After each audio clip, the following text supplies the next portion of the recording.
Hello, chess aficionados. Well, it was not a day for Magnus Carlsen as MVL clinches the AI Cup, and this is the critical moment where Magnus says he failed in several places during these last two matches, where MVL, there he is, won.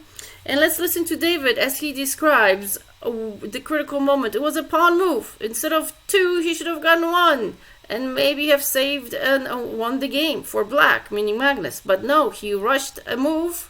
Remember, if you find a good move, find a better one. So we're forgetting those specific things. But hey, he's only human, and he's got millions. He could be sitting on a beach somewhere, or drinking a pina colada. But no, he still is a passionate fighter.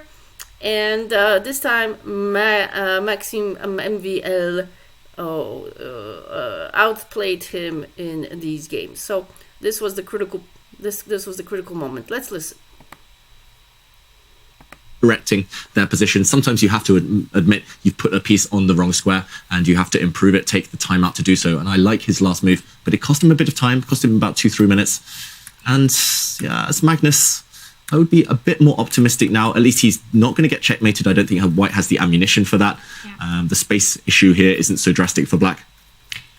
And it's a lot to do with that d4 square as well, which doesn't really allow White's knight from c2 to jump into activity. So ideas like from knight to c2 to e3 to going over to the king side and getting rid of a key defender on the king side is not going to happen because Black has this jump with the knight to d4.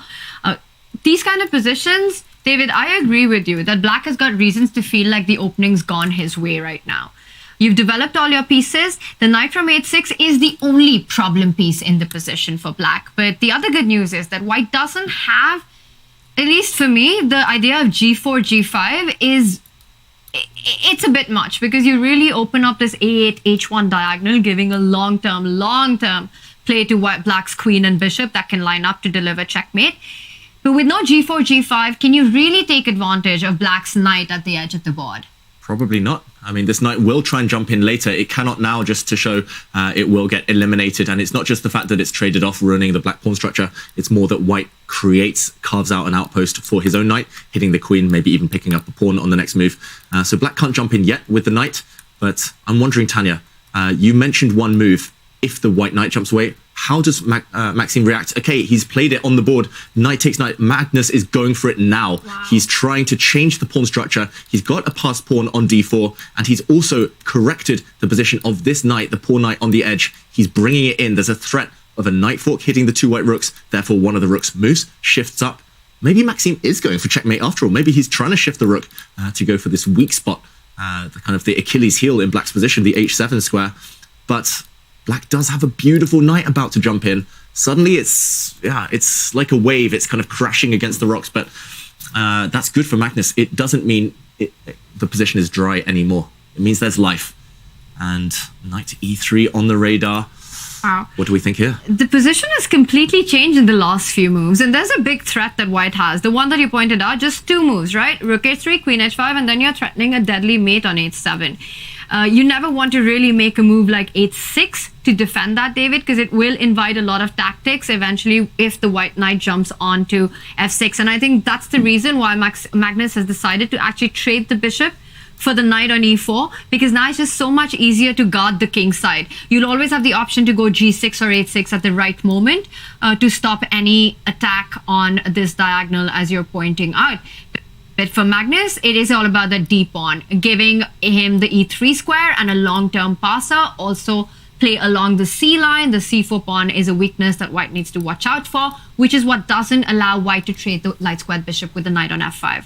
That's right, and he's thinking right now, Vashdegradov, maybe he'll take with the bishop, but then the Black knight will move. It won't allow itself to get traded, and suddenly, yeah, it is Black with the better pieces suddenly, especially this knight. It's, what did you call it yesterday? A kraken? A kraken, that's Peter Swindler. That is a kraken right there. Kraken, yeah. This is a monstrous knight with a lot of power. And Magnus, he's turning the screw. Now it's more strategic. It's a slower type of position, no chaos like the previous game, the previous two games even. And Yeah, Magnus, this is where he really thrives. It's as if the anger somehow is driving him and it's calmed him down. He's going back to basics. This is Magnus as he kind of, just as he cruises. Yeah. Just simple strategic position. Yeah, it's like that beast, right? A wounded beast is even more dangerous because... A wounded kraken. Yeah, this one would be a big kraken, a mythical creature, which is extraordinary power if that knight does get to the e3 square. But for Magnus, Kaya, we were talking about, what's his mindset. He's feeling the frustration, and we saw all those emotions right at the start of the game, but it really feels like he has used that to actually fuel himself for this game. And he's the one who is in driver's seat right now with the black pieces creating all these chances. And this is, I think, one of the qualities out of the many that separates him from the rest. Yeah. Both of them have really high ceilings. I think out of the players just below Magnus Carlsen, Vasily Graf is one of those who has this ceiling. When he's on form, I mean, he can play like this, but sometimes less consistent. And it's nice to see him being, just putting things together, just being in the zone constantly. This game, however, the clock times, it's normally Magnus who's been lower throughout the day. For the first time, really, he's been kind of upping the pace, upping the speed. And it's Vasily Graf who's, maybe it's the nerves, maybe it's the kind of momentous occasion getting to him. I was just going to say that. Do you think that's the reason this whole match situation is getting to him right now? What? He's sacrificed a bishop. He's going for checkmate. Checkmate, but it doesn't work. But why has he sacrificed this? The black king has an escape square, and Magnus immediately blunders back, apparently. Is there a forced draw? Because white is a piece down. He's threatening rook to f6, David? Yeah, he's threatening to give a nasty check with the white rook. Suddenly this game has sprung to life, out of nowhere, out of the blue. And maybe Vasily Graf is, well, according to the bar at least, holding with this counterattack. While Magnus thinks in this position, can we just do a quick action replay of the last 3 moves? Because beep hit the fan. Yeah, something went down here. It was all about a sacrifice before it's too late. This rook was attacked. Nice way of putting that, Tanya. He gave up this bishop, and it shouldn't work. After a check, actually, it was in this position. Magnus, with 9 minutes on the clock, could have sealed the win if he just pushed his pawn forward 1 square rather than 2. The difference being that in this position, white does not have the time to bring his rook up the board, because now black, I was going to say, can take this pawn, but no, that isn't the computer move. Apparently, this is very different after the black knight takes this rook. I think we'll see something very similar in the game. Let's try and investigate the difference. In the current game position, black's knight can actually take another piece, but suddenly the white queen drops back with a check. And look, there's nowhere to go. It's a draw. King to e7, and it's checkmate. If black goes back, it's a draw, and that's enough for Vasily Graf. A repetition of the position. This is the threat. Queen to g6. This would force a draw, and Maxime would win the tournament. How does he defend against this, Magnus Carlsen? This is why, actually, he needed the pawn back on f6. Gosh. That is incredible. That's incredible, and this is what chess makes chess so hard, right? You've got these 2 pawn moves to fight against the mate, and that is the difference between a win and a draw.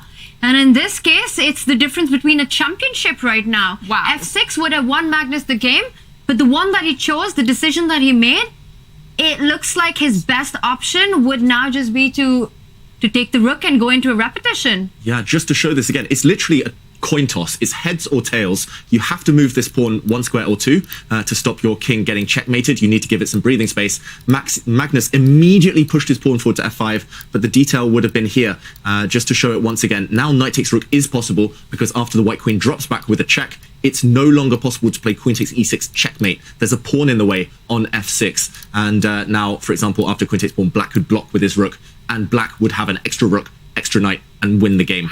Now Magnus facing this devastating tournament-ending threat of queen to g6, and there's nothing to do. There's nothing to do, because queen g6 is a massive